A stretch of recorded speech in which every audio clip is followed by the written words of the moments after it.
Have you ever felt like you have to dial yourself down just to be taken seriously at work? Like if you really showed up as you with your voice, your ideas, your vibe, that someone might question your credibility or maybe even your professionalism. And if so, you're not alone. See, I've actually produced a video very similar to this one before, but I wanted to expand on it and I wanted to give you some real practical tools that you can use right now to help you along your way. And that's because this topic is just that important. See, a lot of people, especially those who don't fit the traditional mold, they walk a tightrope every single day. You want to be real, but you also want to be respected. And somewhere along the way, you were told that you can't be both. And here's something that might surprise you. A recent study found that 61% of people admit covering up or downplaying some aspect of their identity at work. That's nearly 2/3 of professionals hiding who they really are. But here's the truth. Authenticity and professionalism aren't opposites. They're allies. And the leaders who stand out the most are the ones who show up as themselves and do it with power. And today, I'm going to share with you how you can do the same. I'm going to share with you 3 strategies that have helped hundreds of leaders bring their full selves to work without sacrificing an ounce of professional credibility.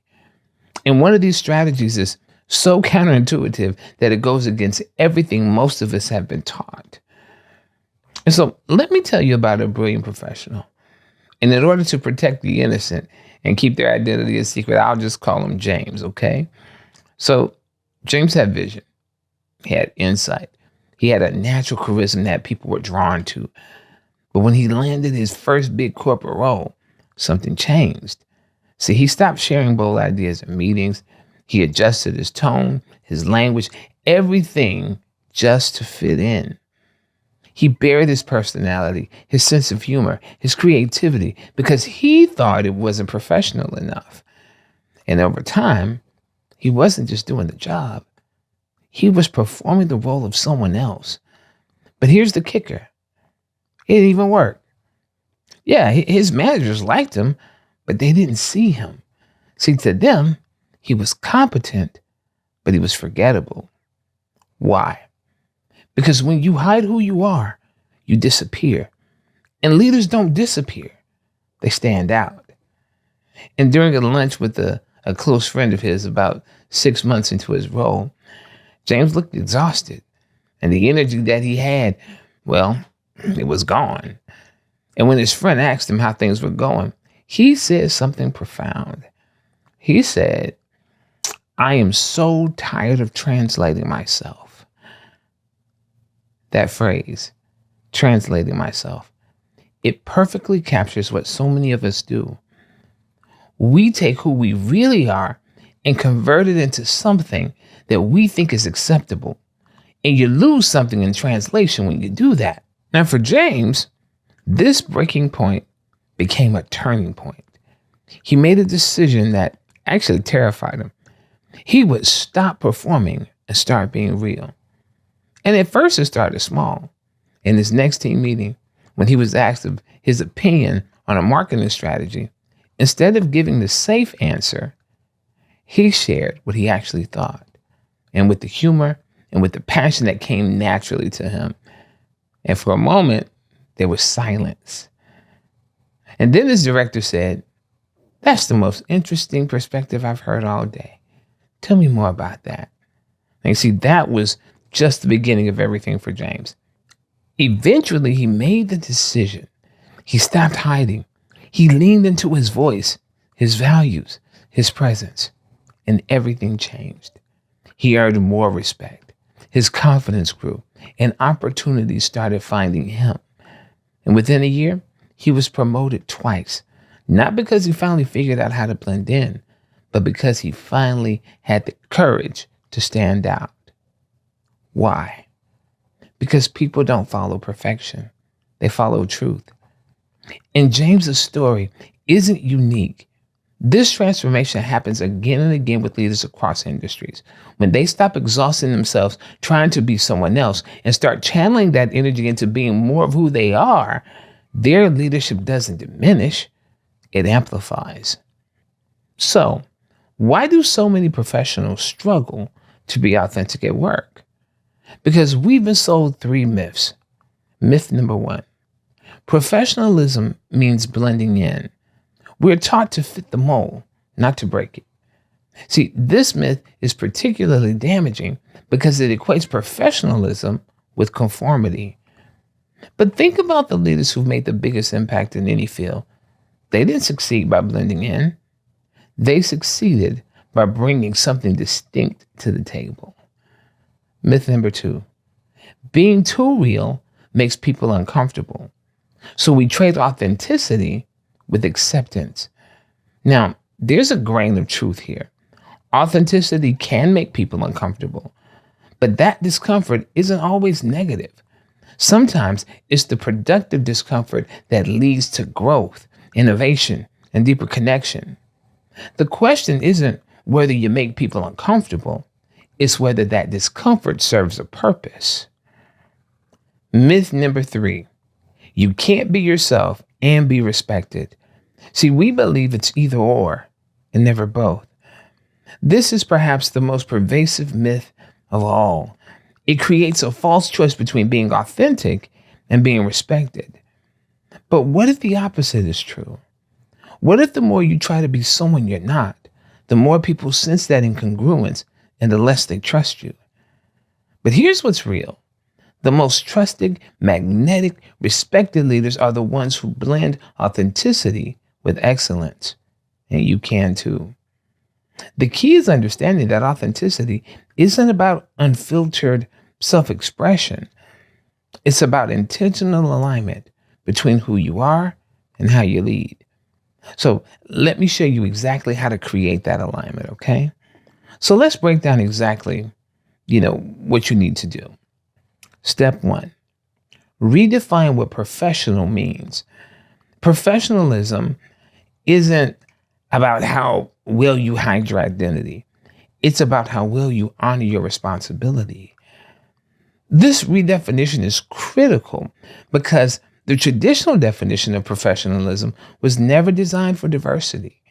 It was created within a very narrow cultural context that assumed everyone should look, speak, and behave in similar ways. But true professionalism isn't about conformity. It's about competence, integrity, and impact. See, real professionals follow through on commitments, treat others with respect, and add value through ideas and solutions. You don't earn respect by shrinking. You earn it by showing up as yourself consistently and excellently.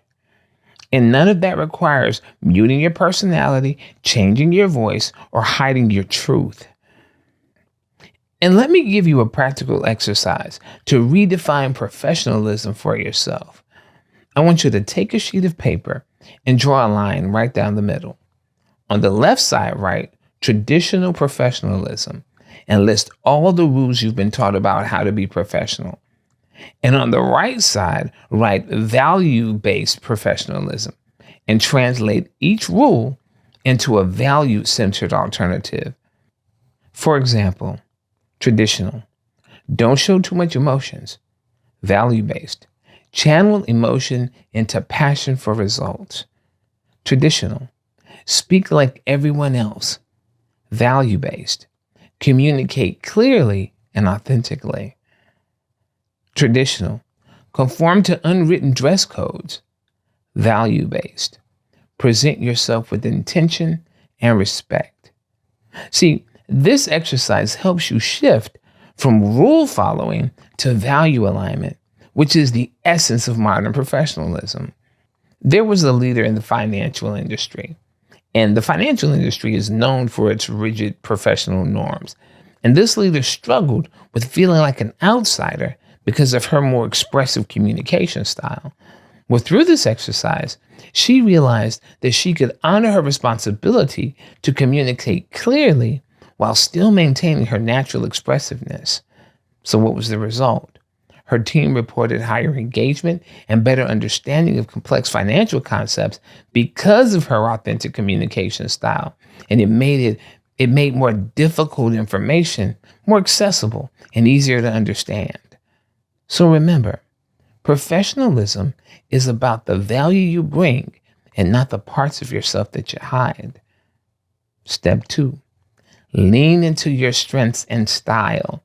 See, you don't have to lead like them. You only have to lead like you. See, this is where many professionals get stuck. They observe successful leaders around them and they try to mimic their style rather than developing their own authentic approach. But here's the truth. There is no single right way to lead. The most effective leadership style is the one that authentically aligns with who you are.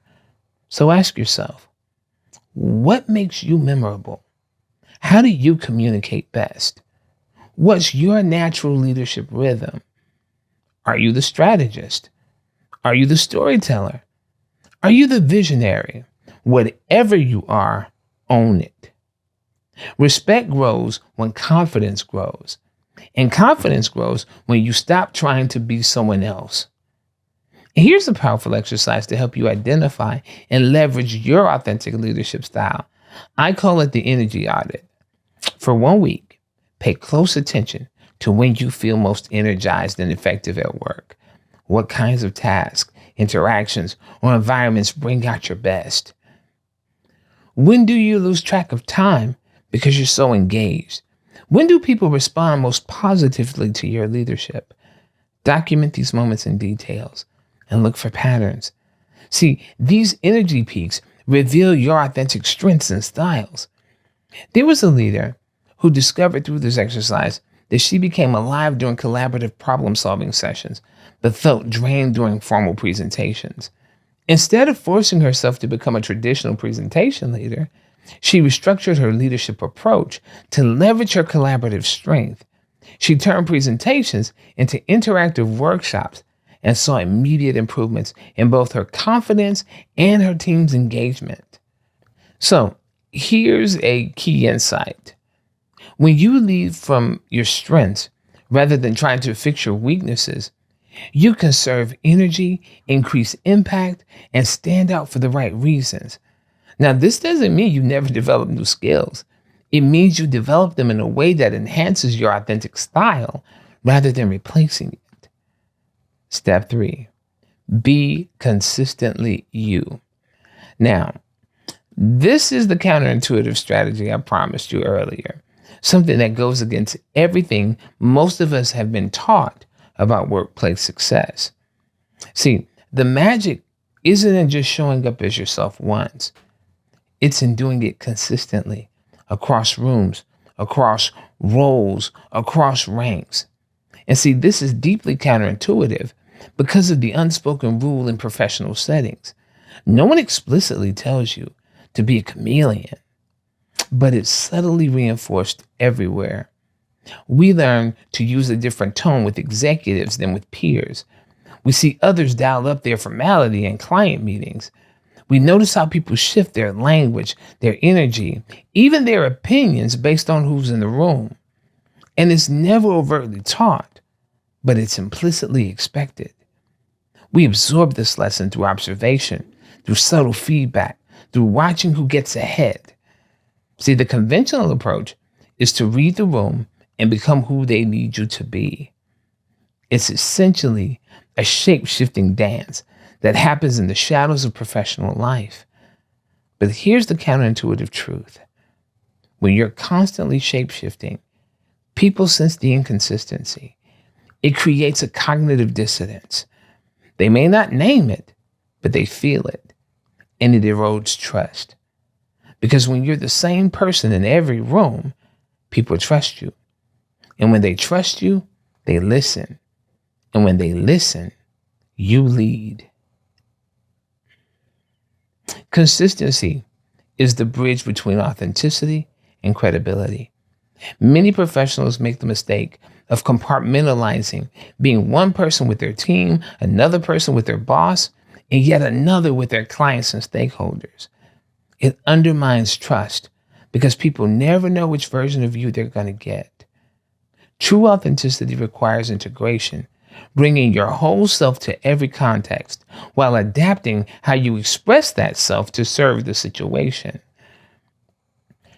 Let me share a framework that I call consistent core, flexible expression. Number one, identify your non-negotiable values and traits, your consistent core. See, these stay constant across all contexts. Number two, develop context awareness. Understand the needs of different situations. What does the specific context require to be effective? And number three, adapt your expression and not your essence to serve each context. How can you express your authentic self in a way that serves the situation? For example, if creativity is a part of your consistent core, you might express it differently in a budget meeting versus a brainstorming session. In the budget meeting, it might show up as an innovative approach to resource allocation. But in a brainstorming session, it might be more visibly expressive. The creativity remains constant, but how you channel it adapts. There was a leader who described herself as naturally enthusiastic and expressive, and she worried that this trait would undermine her credibility in more formal settings, so she would completely suppress it, becoming rigid and uncomfortable. But through the consistent core framework, she realized she could maintain her enthusiasm while adapting its expression. In board meetings, her enthusiasm became focused passion for key initiatives rather than disappearing entirely. The result? The board members commented on her refreshing presence and contagious commitment. See, the most powerful leaders aren't chameleons who become different people in different rooms. They're consistent in who they are, at the same time skillfully adapting how they express that authentic self to serve each context. This consistency builds trust, and trust is the foundation of influence. And if you want to lead with impact without losing yourself, download the Authentic Leadership Playbook. It's my free guide to help you bring your full self to work and be taken seriously. The link's in the description. But inside the playbook, you'll find the complete Real Power framework, including the 9 pillars of authentic leadership that show you exactly how to build credibility, staying true to yourself. See, these exact strategies have helped leaders stop exhausting themselves with performing and start energizing themselves with authenticity. This isn't just theory. It's a practical roadmap with specific language, strategies, and exercises you can implement immediately. And let me ask you, have you ever felt like you've had to hide a part of who you are at work? What was that like for you? I want you to drop it in the comments. I read them, okay? I read all of them, and I want to hear your story. Because when you share your story, someone else realizes that they're not alone. Your experience matters. And it could be exactly what another leader needs to hear to find the courage to be more authentic in their own leadership. And I personally respond to all the comments, and I'd love to continue this conversation with you. And if you found value in this video, hit the like button and subscribe to the channel. I release a new authentic leadership video every Tuesday at 11 a.m., and I don't want you to miss strategies that could transform your leadership journey. And if you're ready to take your leadership to the next level without selling your soul in the process, let's talk. You can schedule a free 30-minute conversation using the link below. No pressure, just progress. And in this call, we'll discuss your specific leadership challenges, identify what's holding you back from showing up authentically, and map out a concrete next level step to help you lead with more impact and more authenticity. Here's what I want you to remember. You don't have to become someone else to succeed. You just have to become more of you. The world doesn't need more corporate clones. It needs leaders who are bold enough to show up fully, speak honestly, and lead from the core. And that leader is already inside of you. Think about the leaders who've had the greatest impact on your life. Were they the ones who perfectly followed every rule and blended seamlessly into the background? Or were they the ones who stood out because they brought something distinct and authentic to their own leadership. The greatest gift you can give your team, your organization, and yourself is not your perfection. It's your authenticity, your unique perspective, your natural strengths, your genuine voice. So show up, be real, and lead loud. I am Lamondre, and I'll see you in the next one. Live big, live full, live authentic.